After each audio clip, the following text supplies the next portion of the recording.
Good morning, everybody.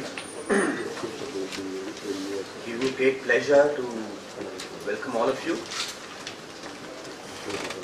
to this round table, and a very special welcome to Dr. Narendra Jadhav. Barely a month ago, he was here in Mumbai to participate. He gave the valedictory at a seminar on higher education organized by the Higher Education Forum at the Wellinger School of Management. And he's here again. It shows Dr. Jadhav's deep interest and commitment to the subject. He has been piloting reforms in higher education very vigorously ever since he became member of Planning Commission recently. And to use his own words, this particular bill is going to bring about historic transformation in governance of higher education in India. And we're going to listen to his views in the inaugural address. Gathered in this rather small hall are some of the most distinguished representatives of the academic community in Mumbai and Pune. We have representatives from TISS, IIT Mumbai, and also IIT Kanpur,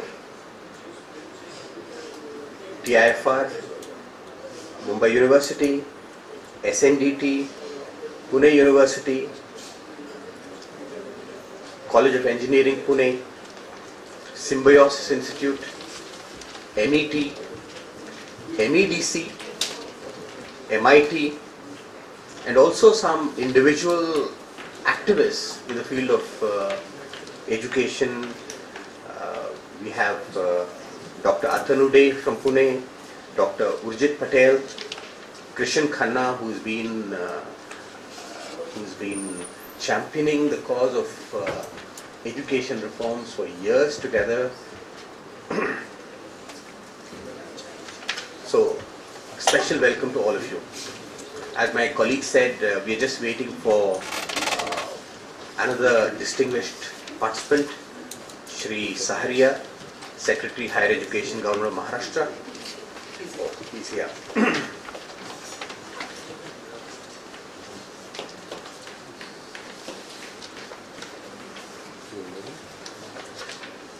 Friends, let me say a few words about our foundation. The Observer Research Foundation is a public policy think tank.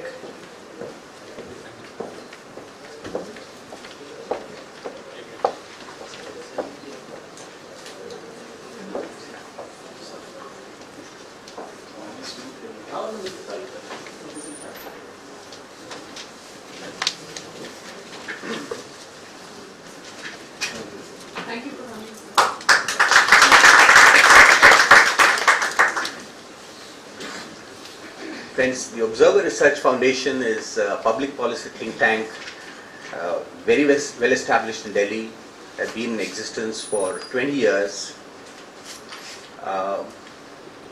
ORF has also organized many activities in the past in Mumbai. But we have decided to revive and rebuild ORF in Mumbai on an institutional basis. And we are happy to have put together a very dedicated, competent team of researchers and activists in a short time of 3 months. We have chosen in Mumbai 6 areas for research and advocacy: education, public health, urban renewal, inclusive and sustainable development, youth affairs and youth development, and last but not the least, protection of our priceless heritage in arts and culture. In the past 3 months, we've had some really good events here. We had a roundtable on the water crisis in Mumbai. We had an event focusing on mental health as a public health challenge, focusing especially on strategies for suicide prevention, because as you know, in the past few months there were many reports of even students committing suicide. We have taken up, our transport group in ORF Mumbai has taken up study of a complete transformation of Mumbai's suburban railway system, improvement in Mumbai's bus transportation, because public transport is an area of major commitment for us. Last Sunday we had a day-long seminar on the need to promote information and communication technologies in Marathi and other Indian languages, because we consider that it is very important for marching towards the goal of inclusive development. We have started a series of lectures, public lectures in the area of science. We have titled it Gurus of Science, and we were very fortunate and privileged to have begun this series with a lecture by Dr. Jean-Marie Lane, a Nobel laureate. He was here 2 months back and delivered lecture and had very interesting interaction with students.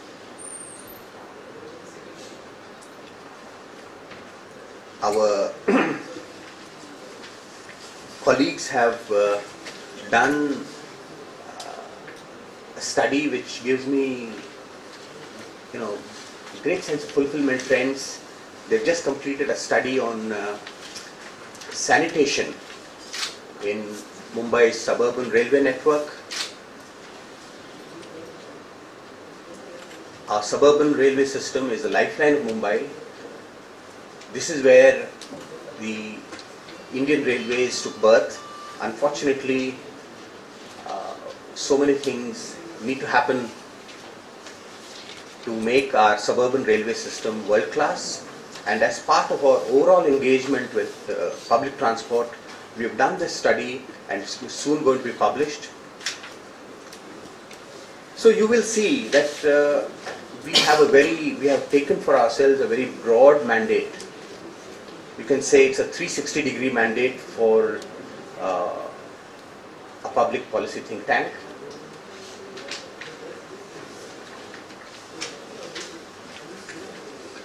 Today's roundtable, friends, is our first event in the area of education.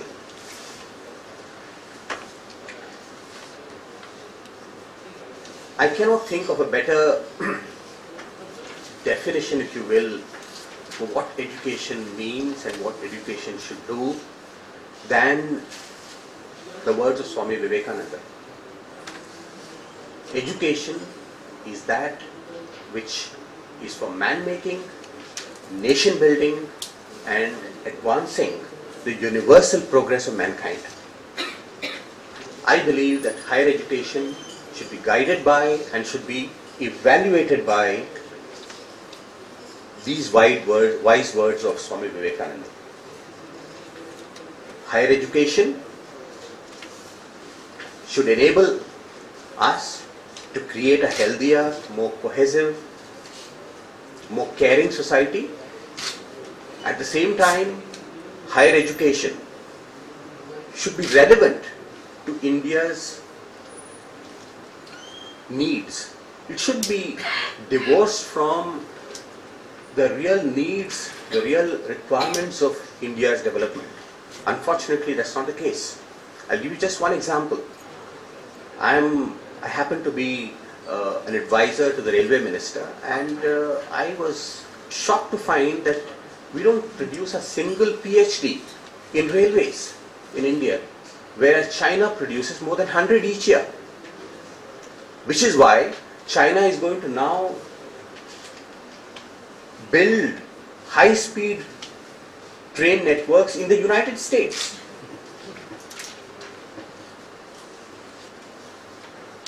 Our higher education should help India build better cities, manage our cities better. There should be higher education reflected in municipal governance, in the way we do waste management, in the way we take India closer towards food security, energy security, water security. Higher education should help India find livelihood for millions of young people. So we felt that we should take higher education as a major area of activity for ORF Mumbai, and we have begun this engagement with the roundtable today. All of you agree that this is a very important bill, and I'm happy that the Ministry of HRD has sought feedback from the public, and Dr. Narendra Jadhav has taken keen personal interest in getting the views and comments from people all over the country. He's going all over the country to participate in events like this. I think that this participative democracy is very, very important. At the end of today's roundtable, friends, we are going to put together the views expressed by all of you and give these views as our feedback, the feedback of ORF Mumbai, to the central government and also to the state government. We've had some initial discussion with Shri Saharia at his office recently. We are also going to meet the governor of Maharashtra, who is the chancellor for all the universities in Mumbai. So thank you very much for participating in this event, and I'm sure that we will have very stimulating, very meaningful discussion today. Thank you, and with these words, I invite, I'm told that Shri Saharia has to leave early because the State Assembly is in session. So he's saying now that we'll Okay, good, good. So we have the pleasure of listening to Dr. Narendra Jadhav. Over to you, Shri Jadhav. Thank you. Thank you, Sudhindra, and good morning, friends. It's indeed a great pleasure as well as an honor to be here this morning. At the very outset, I would like to congratulate my friend Sudhindra Kulkarni for having taken this initiative to organize this round table on a subject of great contemporary relevance. I would also like to take this opportunity, as Sudhindra mentioned, this is the first program of the foundation on education. I must take this opportunity to also congratulate Sudhindra and his team for reviving this Observer Research Foundation, and there was a great need for a forum where intellectuals can come together and talk about issues which are of wider relevance. So I am very happy that Observer Research Foundation has become now a very important forum for people to come together and talk about the issues and have informed discussion on subjects of contemporary relevance. That said, let me turn to the subject. We are going to talk about, this is a roundtable on Draft National Commission on Higher Education and Research Bill, NCHER. While I'm going to focus mainly on this bill, let me begin by putting the bill in perspective, because this bill is only one, most important one, but only one of the major changes which are taking place and will take place over the next 2-year period. Let me start with a dramatic statement. What we have today is truly history unfolding. In the next 2 years, the entire higher education system in our country is going to be completely reformed. And this new system that is being put in place is going to be something that will remain for 30, 40 or even 50 years to come. So NCHER must be seen as a part of this new and evolving architecture for higher education in India. And lots of things are happening, and therefore you must see this as a part of the overall effort. The vision for this entire new and evolving architecture has not been articulated. What has happened is that while NCHR bill is something which is put on the website, there are many other changes which are taking place which are not, so far have not been put on the website. The cabinet notes have gone, cabinet has approved, and they are waiting to go to the parliament. So I will not be able to talk about the details of each one of them, but I want you to have a perspective on the different initiatives which are going on. 5 of them. There are 9 in all together, but 5 of them are most important. They are the ones which are going to change the face of higher education forever. And I dare say that at no time since independence, so many reforms were taking place at the same time. You look at our 60 years of development of higher education sector, or broadly education sector, you show me any point of time where so many metamorphic changes were taking place at the same time. Therefore, what I am going to do is that, keeping in mind the NCHR bill at the center, which is the queen of or centerpiece of all these reforms, I want to give you a perspective on vision. What are we trying to do? What is the direction in which higher education is moving, and what are the kind of changes which are going to take place in the next 1.5 to 2 years? But take my word, in next 2 years, the Indian higher education system would be unrecognizably different than what it has been, and the number of reform, the amount of reform that is going to take place is going to be more than what has happened in the last 60 years. That said, let me start with emphasizing the importance of higher education in our country, importance of education. Sudhindra mentioned Vivekananda's timeless quote on the importance of higher education. In the current context, I think the importance of education is even more than what Swami Vivekananda said, as Sudhindra mentioned. The importance comes from the fact that we are at a critical point of time in as a nation. We are at a critical point of time where we are on the cusp and we are moving in the direction of becoming an economic superpower. We are talking about 8.5% growth rate next year. We were growing at the rate of 9.5% on an average for 3 years before the global economic crisis hit us. After the crisis, it shaved off a couple of percentage points from our growth, and we are now back on the recovery path, and we are hoping to go between 8 and 9% next year, and 9% plus in the terminal year of the plan, that is 11-12, and after that we are talking about moving into 10% trajectory. Now, what is driving this growth? It is generally understood, and there is a lot of talk, and you have all heard about the so-called demographic dividend. Demographic dividend is a reality. If you just look at our population, in the age group of 10 to 19, we have 225 million people. In the age group of 10 to 19, this happens to be the largest cohort of young people making a transition to adulthood. Not only largest across the countries, not only largest for our country over a period of time, this is the largest cohort of young people in the history of humanity. So in all our existence of humanity, this is the largest cohort that is making a transition towards adulthood. 10 to 19 years age, 225 million people.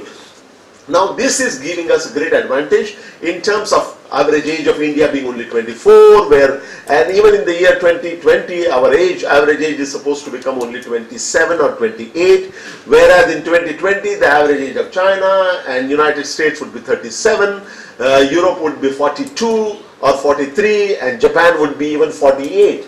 So we have this great advantage of relatively young people, and this gives advantage in economic terms as well. With the youngest labor force that we have, we certainly will have a comparative edge over other countries, but there is nothing automatic. This does not mean that our large and growing young population would automatically propel India to become an economic superpower. The key there, the crucial element there, is education and skill development. If we do not, I have been saying this ad nauseum, that if we do not put our act together in terms of education and skill development, not only we will not become an economic superpower, but the demographic dividend that we are talking about will actually become a demographic nightmare. And that is why importance of education is today, the education sector is more important than ever before. So that is the first point that I want to make. Let's take a look at the higher education sector that we have today in our country. Not too long ago, we used to boast that India has the third largest technical manpower in the world. It's all nonsense, because we don't look at it in terms of the absolute number. Because our population is large, the numbers are going to be big. What is important is, do we have adequately trained manpower potential to commensurate, to be consistent with the high growth trajectory that we're talking about? If we're talking about 10% growth, do we have enough people, technically trained manpower? The answer is regrettably not. If you look at the education system in India, we have 409, latest data is 499 universities, 25,951 colleges, and the total enrollment of students in higher education, higher and technical education at the national level is 1.5 crore. This is certainly looks very large. The faculty strength all over the country is 5.22 lakh. So we are talking about 499, nearly 500 universities. We are talking about 25,000 odd colleges, enrollment of 150 lakh students, and faculty strength of 5.22 lakh. This looks very, very impressive, but it is not. To evaluate what are the major problems that the higher education system is having right now. We can evaluate one. I can give you all these numbers, but they are incidental. In a big paper that I'm writing, they will come out in very soon. But the point that I'm trying to make is that let's start by evaluating the higher education system in India today. Looks very big, but is that good enough? Is the size good enough? Is the quality good enough? One has to evaluate the education system at least in 4 different aspects. First is access. Second is the equity aspects. Third is quality aspect. Fourth is employability. And fifth is affordability. So these are some of the dimensions that we must see. Just let's start with the basic one, access. We think that we have very large university system, third largest in the world after United States and China. How good is it? Or how is that large enough for a continental country like India? The answer is no. If you look at the access, typically the access is measured by the gross enrollment ratio. We all know in the age group of 18 to 23, what proportion of our population in the age group of 18 to 23 actually have access to higher education? The latest number is only 12.4. That means out of every 100 youth, only 12 of them have opportunity to go for higher education. Is that large or small? It is incredibly small. Today, India's GER in higher education is only 1/2 of the world average. It is only 2/3 of the average of even developing countries. So, this notion that we have that we are way ahead of the world, absolutely wrong is the answer. Our GER today in higher education is half of the world average, which is 24%. It is 2/3 of the average for developing countries, which is 18%. China's case is very telling. If you look at China and India, as far as the GER is concerned, just in 8 years ago, 9 years ago, in 1999, GER of China and India were same, 6%. In 1999, India's GER in higher education was same as China GER, which was also 6%. But in the 8 years, while we have inched from 6% to 12.4%, in the same 8 years, China has taken its GER to 22%. So 10 percentage points above India. And looking at China's population, that 10% means incredibly large number of people who have access to education, higher education in China today, and in India we don't. This is an important thing. Another social dimension, this also is extremely important in my view, and I emphasize that, equity consideration. If you look at GER, as I said, GER in India is very, very poor, 12.4. Now you break it down in terms of various social groups. Break it down in terms of rural and urban, rich and poor. Break it down between male and female. break it down between scheduled castes, scheduled tribes, minorities, and what is the picture that we get?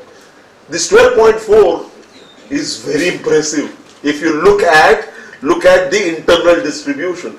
Let me tell you the worst case. Ask yourself a question. What is the GR of poor, rural, scheduled tribe female? Now I am taking the extreme group.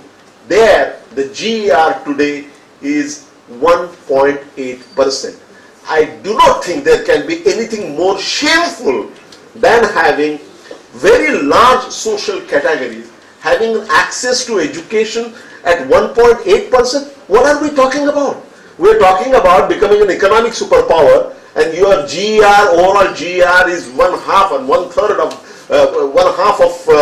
the world average, and you break it down, your GR in certain large sections of society being less than 2%. In my view, there is nothing more shameful for a country. It doesn't augur well, but that would be a mild statement. I would say there is nothing more shameful for a country which is hoping to become an economic superpower. So I want you to have this dimension in mind. The third dimension is quality. Quality is a difficult concept to measure, but there are different ways it has been measured. We have NAC evaluation done of all the institutions. NAC came into being in 1994, and it's now 16 years old. How much is the accreditation that has been done? They made accreditation voluntary, not compulsory, not mandatory. And how many institutions have they finished? Rough and ready proportion. Rough and ready proportion is that I have the data for March 2008. Out of 417 universities that existed at that time, only 1/3 were accredited by NAC in 16 years. I don't think that is an impressive thing at all. That means that before you finish the first round of accreditation, all institutions would be due for second and third round of accreditation. So it cannot go on. If you see the results of accreditation, they will be eye-opener. If you see the gradation that they have done in terms of A and B and C, very few universities and colleges fall in the A category. Most of them are in B, and a very discomfortingly large number of them are in the C category. Now these are only indications of the malady that we are facing. So the quality, we are leaving much to be desired, much is left to be desired as far as the quality is concerned. Look at affordability. If you look at affordability, we have this very strange sort of caste system in educational. We have central universities, then we have state universities, then we have deemed to be universities, we have private universities, and they are all very different. Their conditions are different, their charges are different, all kinds of things are happening there. But if you see the cost structure that is emerging for very large number of, particularly the private and deemed to be universities, is so high that it is virtually keeping a very large mass of society from having access to higher education. So in principle access is there, but effectively the access is denied because of the exorbitant charges that they are making. So affordability is also an issue. Employability is, of course, the most important issue involved there. There is the rift, and this I was talking about this ad nauseum when I was the Vice Chancellor of Pune University. There has been, over a period of time, there has been a growing rift between what the kind of education that is imparted and the kind of societal needs that are emerging. You know, they have been diverging, and the gulf has been widening over a period of time, and this has really raised the question about the relevance, very relevance of what we are teaching in our colleges and in higher institutions. Particularly, you know, the simplest expression of that is that a young person who is just graduated, if he or she is given a job by a good employer, what is the chance? Is that person capable of becoming functional and useful to the company right away? The answer is no. Even in a field like IT, it takes 8 to 10 months of training by the company before the person becomes useful to the company. And by the time that happens, the person is, because of the poaching, he moves on to other companies. The point is that the education, there is the rift between higher education and the changing societal needs, changing industrial needs has been widening, and this is another area of concern. Survey after survey have shown, can you imagine, 1/3 of our engineers, at least 1/3 of our engineers are completely unemployable. They cannot simply be employed. And when I give these statistics, 1/3 is the minimum. There are people who are saying that, there are surveys which have shown that only 1/3 of employable and 2/3 of unemployable.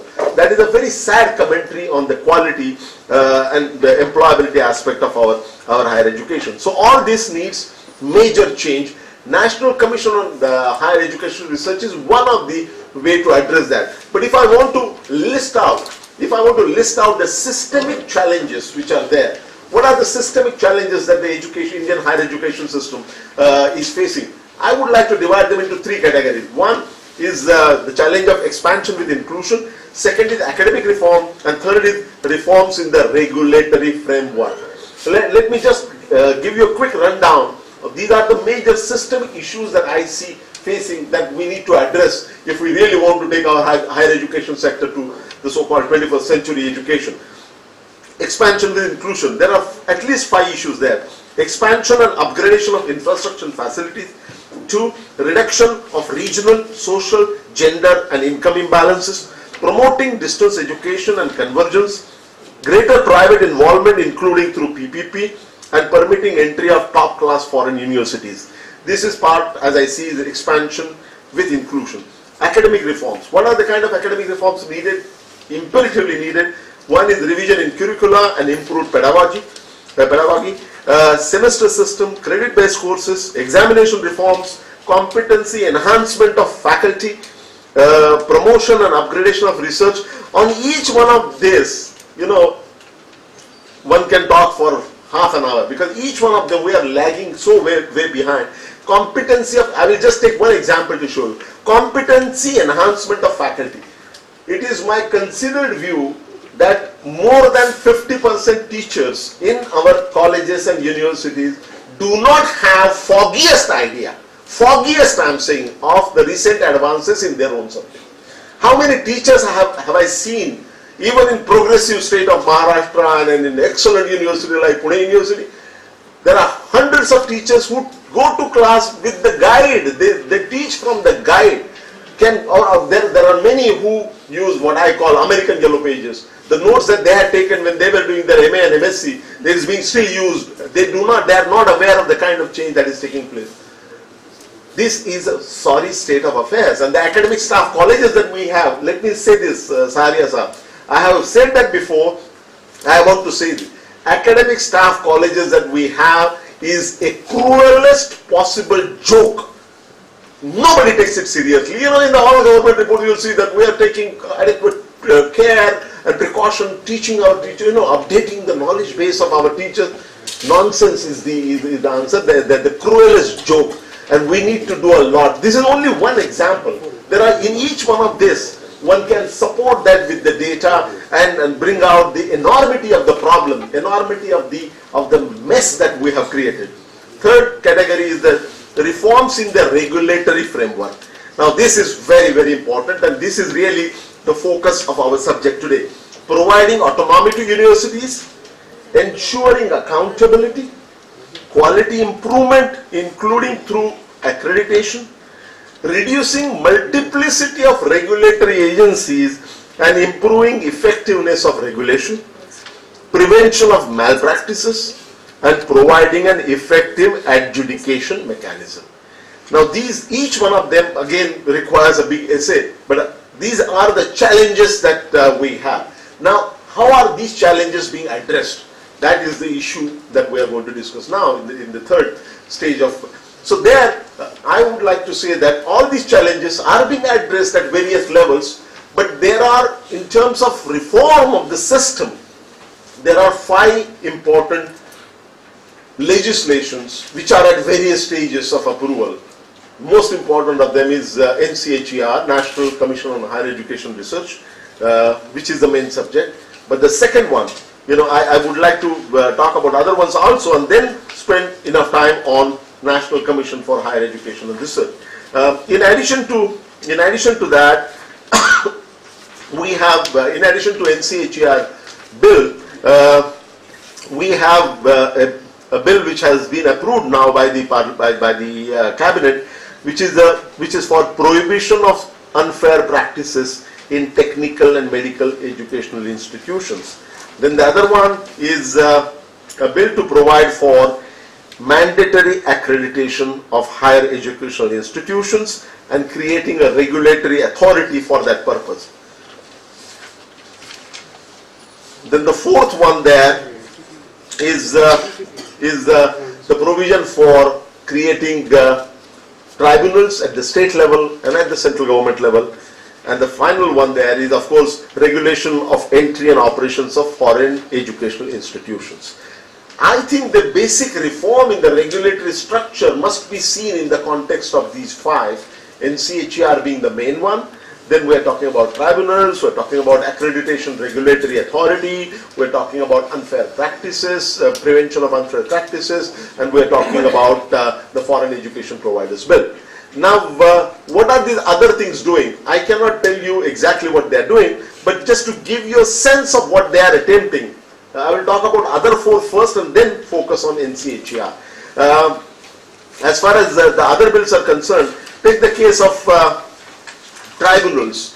You know, there is no mechanism, the mechanism that we have for adjudication, and every vice chancellor present here, including College, I will tell you, the enormous number of complaints and disputes that the vice chancellors have to address. Incredible amount of time is spent, and that also happens to be our favorite pastime, complaining. And in Pune, in fact, they used to complain with the legal point 1, 2, 3, you know, giving references, and every day you receive just huge bunch of complaints. Everybody is complaining about everybody else, and you know, vice chancellor or chief executive cannot possibly give attention to all that and go through that process. So this whole thing is going to be shifted to the tribunals at the state level and a tribunal at the central government level, and we wish good luck to them because they do not know what they are going to be facing. I have seen that, so that's one part. Regulatory authority, the accreditation regulatory authority. As I said before, NAC is there, but in the 16 years of its existence from 1994 to 2010, they have barely covered 1/3. So what this new thing will do, two things. The National Accreditation Authority will do two things. A, accreditation will become mandatory. This is the most important change that I can. Nobody can claim to have an educational institution which is not accredited. So their accreditation would be done and it would be put out on the website for anybody to see. So it's no state secret or anything. Every institution, transparency and accountability is going to be the hallmark of the change that is taking place. So national accreditation, so there would be accreditation agencies appointed, and the rules for that will be made by this accreditation authority, which will be a regulatory authority for accreditation agencies. But accreditation will become mandatory. Right now it is not, and there are many institutions which have no incentive to go for accreditation because they cannot make the claims that they are making and subject themselves to accreditation. So this is the kind of thing that will happen. That's the third one. Fourth one is malpractices, and malpractices, there are just far too many, and many of you know those even better than I do, but I can tell you that there can be a whole list of malpractices, including, can you imagine today we have, UGC doesn't even know how many institutions are there which are unauthorized, and institutions can make any claim about their standing and it is never challenged because there is no authority which will challenge that. So, you know, it's a complete anarchy. What we have is a system where anybody can go to town and say whatever. If you see the advertisements made by many fly-by-night operators, you know, and routinely people in thousands, you know, desperate people go to them, spend money, and then it becomes litigation. You know, this has to be stopped. But there is no malpractices. There is no act which will prevent those malpractices. So that act is also coming. These are the other changes. And then Foreign Educational Institution Providers Bill. This is again a very important one. This means that the foreign educational institutions would be allowed to come in and establish their own campus, either on their own or in collaboration with the existing universities. And this is for the first time that the guidelines have been clearly laid out. This whole thing has always been very, very opaque. and I don't think it was by an accident that it was opaque, because there is a rent to earn if it is not opaque and not transparent, and that is precisely what is going to be changing now. That brings me to the main issue about the NCHER bill, National Commission on Higher Education Research. All of you undoubtedly are aware of the fact. Let me explain the background and then talk about the major provisions. We are not going to go section by section, but a perspective on what is being contemplated under NCHER. The background of this is that there was a very influential committee appointed, and Professor Vijay Kolle was part of that. This is the famous Yashpal committee report, and then there was Sam Petrora's National Knowledge Commission. Both of them have given their recommendations. One recommendation that stands out, one assessment by both reports, is that the Indian higher education system is over-regulated but under-governed. You know, there are too many regulators, but the level of governance is very low. So we have this paradoxical situation where there are too many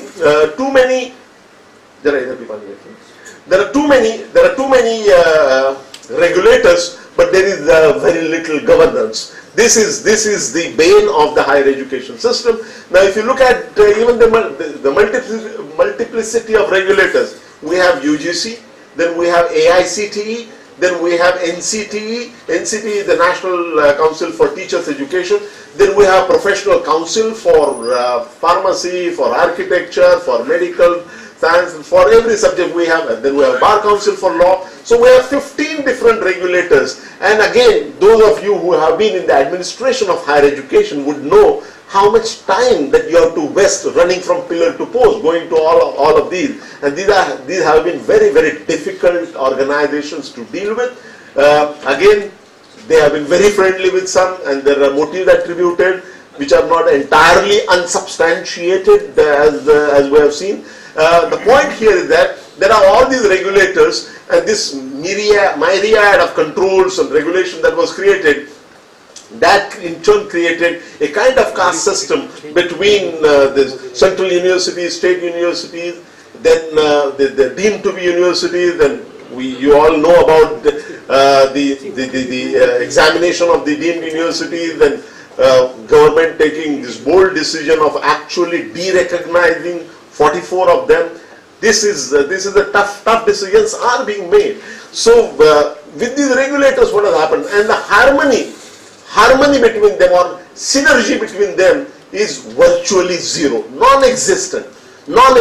Each one of them has a turf of its own which they will guard zealously, and there is, the amount of time that the university vice chancellors have to spend dealing with all of them is completely unproductive and undesirable, and that is something which needs to be changed. So one of the common recommendations that was made by both Yashpal Committee as well as the National Knowledge Commission was to come up with an apex body, an overarching apex body, regulatory authority. Yashpal Committee called it National Commission on Higher Education Research.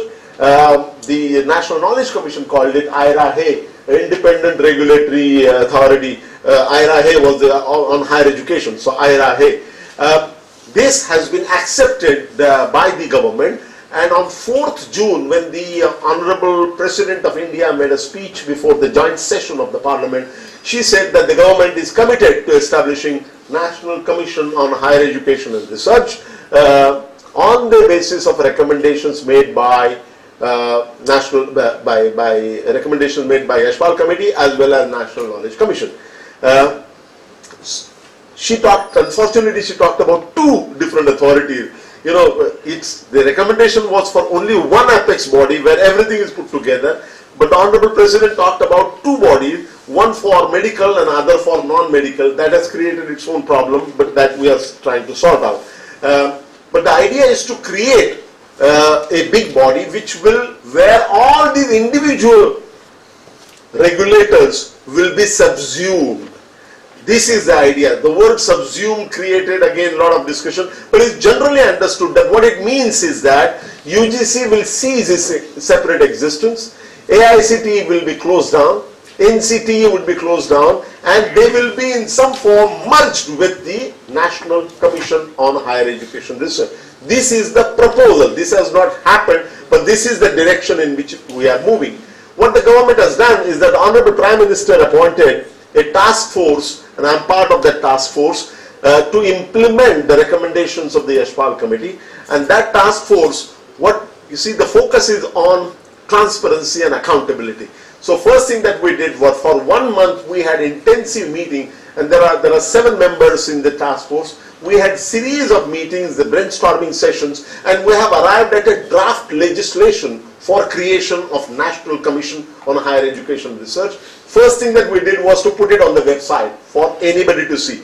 That is where Sudhindra comes into the picture, saying that let's talk about it. So it is there for discussion. Not only we did that, this was done somewhere last month. Having put it on the website, the task force had a meeting with all the regulators, all the councils together, and they were given kind of one last chance to present their case. Through UGC and AICT, and everybody was called, everybody is given a final chance, right? So before they are closed down, they were given a chance to come and present their case. And after that, we are going through a series of regional consultations. The task force has gone to every part of the country. In 6 places, at least in the south, I went personally. So Bangalore and Chennai and Trivandrum and Ahmedabad and Pune and Ahmedabad, Pune and Bhopal. These were the 6 places in south of India. Then in the north, our people went to northeastern region. Some members went, I couldn't. But north part, Rajasthan, Delhi, some places I also went. So we had series of meetings there, and we have taken, this was a regional consultation actually suggested by the Honorable Prime Minister himself. So we are right now going through all this feedback and making changes. The idea is the draft that was put out, nowhere it is pretended that the task force is the fountainhead of all the knowledge or all the wisdom, so to say. So that is why it is important to get feedback from the stakeholders. But we cannot have boat club kind of meetings. So focused meetings of stakeholders who are professionals, that is, the series of that has been concluded, and we are right now going through the feedback that we have received. That feedback would be taken on board, whatever is acceptable will be taken on board, and then this proposal would be revised, and this revised proposal will be the basis of the cabinet note, which next month will go before the cabinet, and once cabinet approves, hopefully by November or December, it will come for discussion in the parliament. With all other 4 bills that I mentioned, they had already been approved by the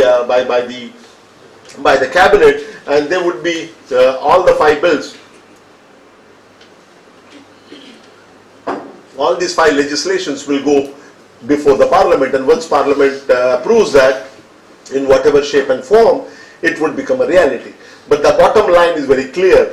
Government is very keen on doing it, and they are pushing it ahead and in an unprecedented manner. That brings us to the specific National Commission on Higher Education Research. What is the purpose of this? We have received very interesting feedback, and I certainly hope to receive very, very important feedback from this gathering as well.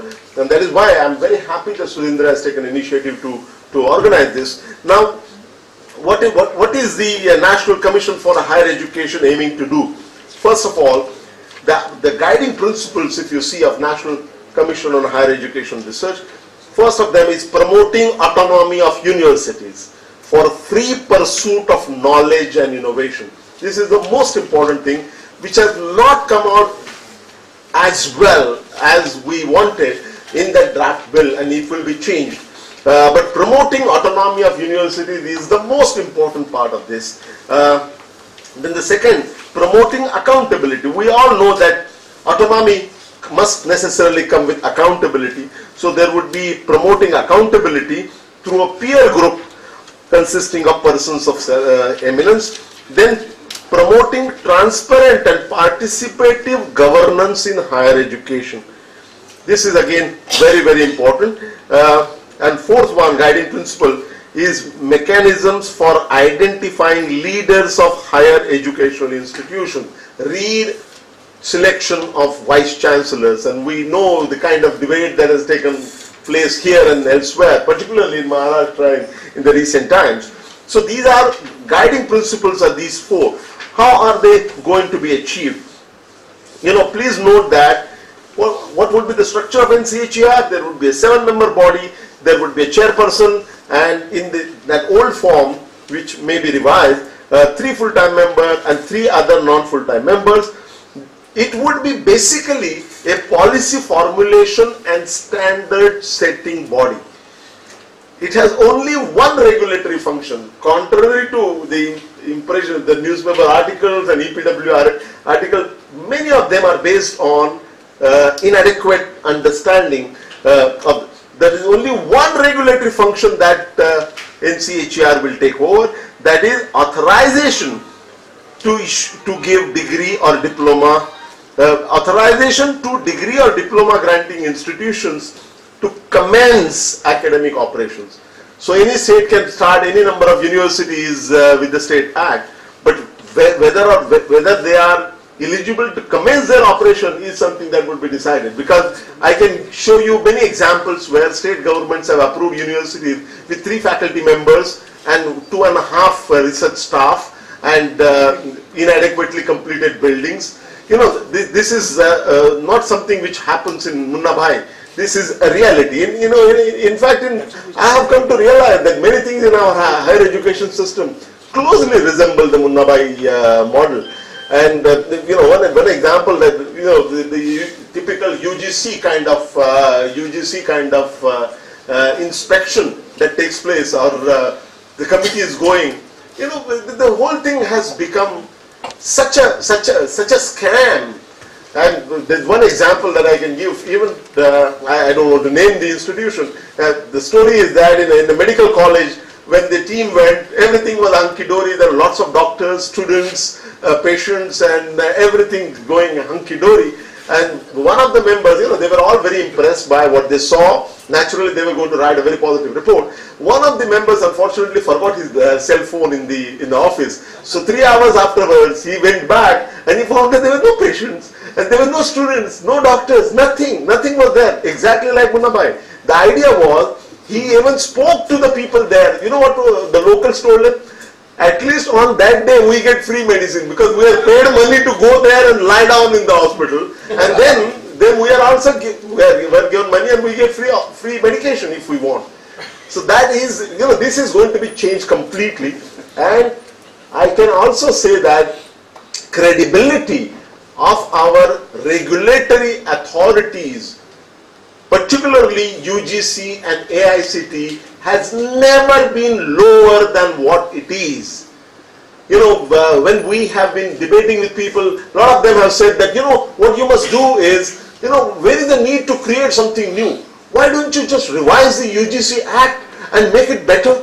This would have been valid 15 years ago. Now things have gone too far and things have reached such a low level of governance that what we need is not tinkering here and tinkering there. What we need is a complete overhaul, and that is what government is committed to doing. Now I am going to talk about, so what NCHER will do is, the only regulatory function is authorizing degree diploma granting institutions, and there are 2 executive functions: funding higher educational institutions and recommending names of vice chancellors. Both of them are very sensitive. Funding of higher educational institutions. It is generally understood, and this has been pointed out by many, particularly it was pointed out most effectively by my friend Kaushik Basu, when he gave a rejoinder or a dissent note to Yashpal committee. What he said was, UGC was given these both functions, grant giving as well as regulation. What happened was, very little attention was given to the regulatory aspects. Grant giving became the main thing, and in that process, they were mixed in such a way that it was nothing but a new license Raj that came into being. That you convince them, whichever effectively works, and then things will happen. So it was nothing but a license Raj, and that had to change. So there is a lot of merit in what they have said. If you see the funding of educational institutions, there are many state university people here. Let me make one thing very clear, and this needs to be told, and I have said that specifically in the paper. In spite of all the talk, the mainstay of our higher higher education system is state universities. They are the least talked about, but they are the mainstay, because 87% of our students go to state university. So if you look at central universities, which again talk a lot, state universities no talk at all, deemed universities lot of talk. They are the ones who are really vocal. Private universities, they are the really one the vocal. But in the totality of things, what is their contribution in terms of number of students? All of them put together about 13 to 14%. In any case, less than 50. So mainstay is state university. How much money, somebody is going to conduct a study about how much money has gone from UGC to state university. They have never been favored. One classic example I will give. Mumbai University is an exception. Pune University is an exception. Under UPE, the university with potential for excellence, they did give fairly large amount of money. But generally speaking, central universities have virtually no budget constraint. State universities, no money at all. One example, last year, somebody gave this example. One southern state, all state universities put together, how much money did they get from the UGC? 17 crores. And there is only one central university, which incidentally NAC has given a B grade, got 275 crore. So there is this caste system which is embedded into our system, where central universities will not have any money constraint. Other universities are charging, deemed to be universities. They are well funded and they take good care of themselves. State universities, which happen to be the mainstay, have been completely ignored. That will change. The new funding pattern that will emerge will be based on normative funding. It would be a normative funding done by NCHER. It is not being done by HRD. It would be done by NCHER, and certainly not by UGC anymore. That brings us to the issue of there are two concepts which I want to mention here. The one criticism was that these 7 wise men or women who are there, are they going to run the whole show for so many years? Is that fair? Right, it's not fair. They would be supported by two things. One is collegium. Collegium is a concept that has been introduced. Collegium of scholars. In Gujarat, somebody suggested a very interesting word for that, Acharya Kul. So what this collegium will do, first of all, people in the collegium will not be selected. They are self-selected. They have given categories. Those who are Nobel Prize winners, those who are in certain category, the national research professors. There are 12 national research professors. So they are all self-selected. They will form the collegium. Collegium will have a role to play. Then there would be, in addition to collegium, there would be core members, non-core members. I don't want to go into all those details. But the point is, these 7 men or women are not going to be running the whole show. There would be a collegium of scholars. And we are now thinking about a separate general council as well. But that is something which may appear in the next draft. The biggest complaint, this has been received fairly well. Of course, we accept everything with tongue-in-cheek. But one very strong criticism that has come about NCHER is that this is going against the principles of federalism. That this is going in the reverse direction. This is centralization of all powers at the central government level. And this is not fair. Most states have been saying this. Is that true? I asked the states, and since Arya Saab is here, do we have any, do the states have representation in the UGC as of now? No. Do they have representation in AICTE now? No. Do the states have representation in NCTE now? No. Then what are you complaining about? What is being removed from you? At this stage is to create a national registry. National registry will be created. No infringement or no violation of the state acts. Please note, Saryaji, no violation of the state act. There would be a national registry maintained. Individuals who think that they are capable of becoming vice chancellors can apply, and their names will be scrutinized, and those which are approved are going to be put in the national registry. If the universities think that there are 4 or 5 people are capable of becoming vice chancellors, they can nominate them. Those would be scrutinized by NCHR and put in the national registry. States, if they insist on 4 or 5, whomsoever they insist, they can propose the names. What will happen is that it is only through the scrutiny of NCHER that those names will be actually there in the National Registry. So what would be obligatory on the part of the state government? According to the State Government Act, for example, take the Maharashtra Universities Act of 1994. According to this act, there is a provision for a search committee, and the search committee must make search, and this time they went for applications, etc. That all will not be, the search committee will be there. But what search committee will do is to look at the national registry which is maintained, and they can take any 5 names from that search committee, can take any 5 names from there and look at those names, and if one of them is found suitable, they will recommend it to the Chancellor, and the Chancellor can take the final decision. If they don't like those 5 names, after evaluation, they can ask for another 5 name. So that it is not restricted, it is only tempered. The days of son-in-law and nephew or niece or of the chancellor of deemed universities becoming vice chancellor, those days hopefully and mercifully are gone. What will be done is that the names which are nominated and approved by the NCHER to put on the national registry, anyone that can be chosen. Some people complain that our state would be flooded by, in Pune, as always, in Pune we were told that people from Bihar will come as a vice chancellor. I said, on the contrary, unke paas log kahan hai? Maharashtrians will go to Bihar as the vice chancellors if they are willing to go, of course. So what will happen? What will happen is that there is no consideration there. The selection committee's job, in fact, would be facilitated by a list of 2,000 names which are available. They can pick and choose anybody. But here, some states are unwilling because they think it is their right, whomsoever, a person who is not even a BA, or there are cases where a person with a BA degree has become a vice chancellor of a medical university. If he happens to be son-in-law of the founder, this is something which is very natural, and this is happening. Those days are gone. They can recommend anybody, including state.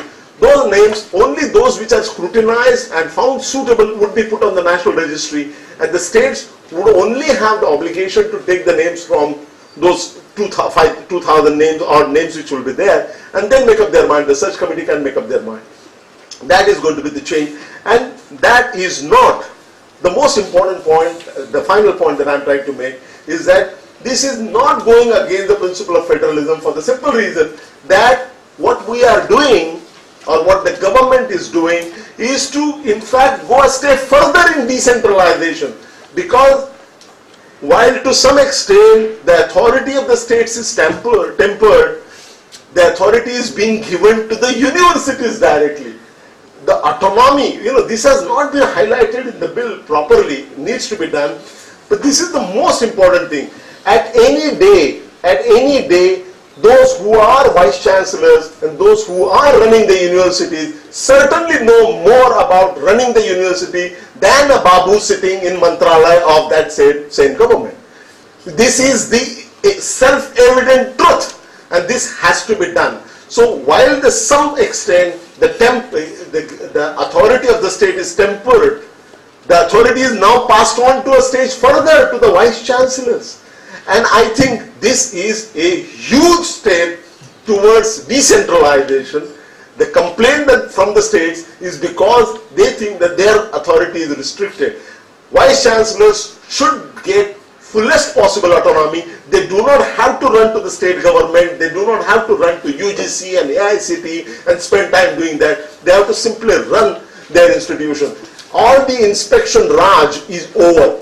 The kind of visit that is all gone, will be gone if this is approved. What will happen is that there would be a total disclosure-based verification. All universities, they will be given complete authority. And when I say authority to the university, autonomy to the university, this is autonomy to the vice chancellor, this is autonomy to the deans, this is autonomy to the heads of the department.